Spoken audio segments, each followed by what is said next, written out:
අද අප්‍රේල් 1 වෙනිදා බක්මහේ අසිරිය රැගෙන අලුත් අවුරුදු සිරියේ වසන්තයේ මංගල්‍ය උදා වෙන ලස්සනම අලුත් මාසයක ආරම්භය තමයි අද. ඉතින් මගේ ආදරණීය හිත ඇත්තනි ඔයාලට සුබම සුබ උදෑසනක් වේවා. ඉතින් ඔයාලගේ පුංචි හිතේ තියෙන ප්‍රාර්ථනා බලාපොරොත්තු ඉටු වෙන නිරෝගිමත් සතුට සැනසුම පිරෙන සුබම සුබ මාසයක් වේවා කියලා මම හදවතින්ම ප්‍රාර්ථනා කරනවා. ඉතින් සූදානම් කරගත්තේ නැත්නම් ඉක්මනින්ම සූදානම් කරගන්න. මේ අලුත් මාසෙට සැලැස්මක්. මුළු සබහා දහමම අලුත් වෙලා. ඉතින් දැන් ටිකෙන් ටික අපේ පුංචි ගෙවත්තේ මල් පිපෙන්න පටන් අරන්.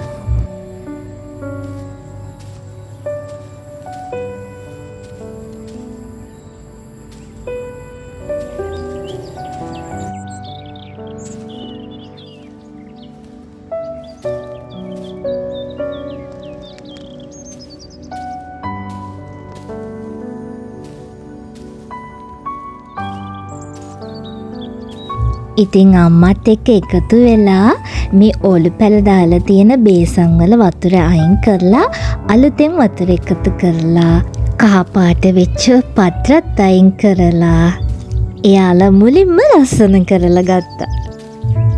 හැබැයි සම්පූර්ණම බේසන් වල තියෙන ඔක්කොම අයින් කරන්න උනේ නැහැ. බේසන් 3-4ක මේ විදියට පිරිසිදු කරගත්තා. අනිත් බේසන් ටික ඊළඟ දවසට තියලා. ඉතින් මං එයාලට කිව්වා මතකද මගේ මේ පුංචි වත්තට සමනල්ලු ආවට එයාලට තාම හුරු නැහැ කියලා. එයාලා ඉක්මනින්ම පියාඹල යනවා කියලා. ඉතින් මෙන්න මේ පුංචි සමනල් පැටිය තමයි මගේ වත්තට ආපු ගොඩාක් කියලා රැඳිලා මේ විදියට මලක වහලා ගියපු සමනලයා. මොකද මෙච්චර දවසක් මං දුකින් හිටියේ සමනල්ලු ගොඩාක් දැක්කට එයාලා ඉක්මනින්ම යනවනේ. ඒ හුරු නැති නිසානේ. ඒත් දැන් යාලට මං හිතන්නේ හුරුයි වගේ. ඉතින් මගේ හිතට දැනුණු සතුට අප්‍රමාණයි. වචනයකින් විස්තර කරන්න බැරි තරම්.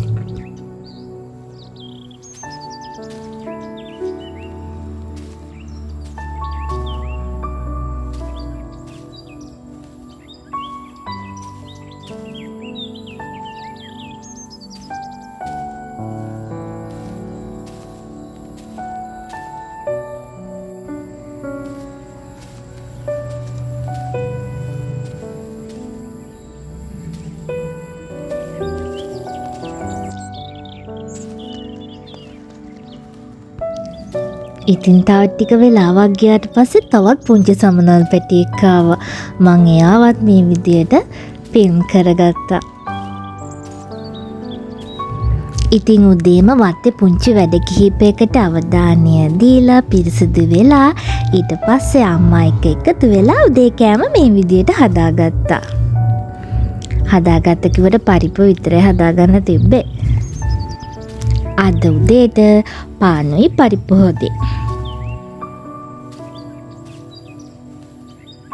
ඉතින් උදේ කෑම එක අරගෙන පොඩ්ඩක් එළියට ආවා. මම මේ ඔලු මල් පිපිලා තියෙනවා බලන්න හරි ආසයි.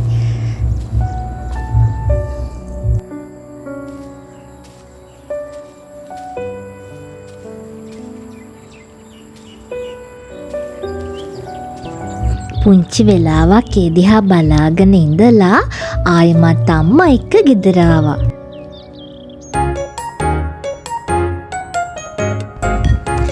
ඉතින් සැලැස්ම සකස් කරගත්ත හින්දා දැන් දවසින් දවස මට කරන්න වෙන් කරගත්තු වැඩ තියෙනවා. මොකද අලුත් අවුරුද්දක් කියන්නේ ජීවිතේ ගොඩාක් දේවල් වෙනස් වෙන මාසයක්නේ.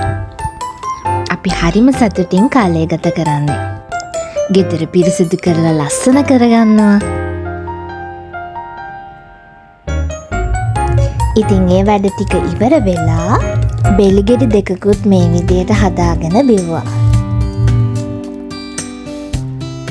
ඊට පස්සේ අම්මත් එක්ක එකතු වෙලා දවල්ට කෑම ඉව්වා.